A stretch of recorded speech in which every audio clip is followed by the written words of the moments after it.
Rasaaraha cusub ee Soomaaliya Mudane Maxamed Xuseen Roble oo ku sugan wadanka Kuwait ayaa kulan la qaatay amiirka cusub ee dalkaasi Sheikh Nawaaf Al Ahmed Al Jabir xilli oo wadankaasi ka socdo wili baroordiiqda loo sameeyo amiirka hore ee wadankaasi oo ku geeriyooday isla magaalada Kuwait ee caasimadda wadankaasi Xafsan Maxamed ayaa nooga waramaysa. رئيسل وزراء حكومة فدرالك الصومالية محمد حسين روبلي أو بوقشو قتغي أميركا عسوب دالك الكويت شيخ نواف الأحمد الجابر الصباح أيا قارسية تعسيد شعب كي دولة الصومالية دي كوا دنجي رضي الله ونحريستي أميركا دالك سيم مرحوم صباح الأحمد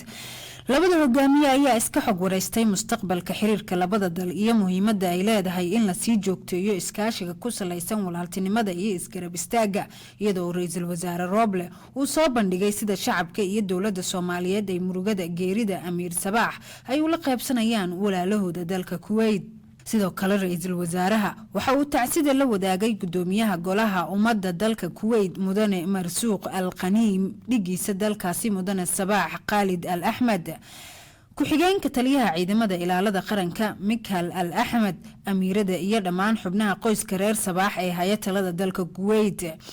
intaasi kadib ra'iisul wasaaraha xukuumadda federaalka Soomaaliya Mudane Maxamed Xuseen Roble waxa uu booqday qabriga marxuum Sheikh Sabaax Al-Ahmed oo uu soo duceeyay eebana ugu bariyay inuu naxariistii janno ka waraabiyo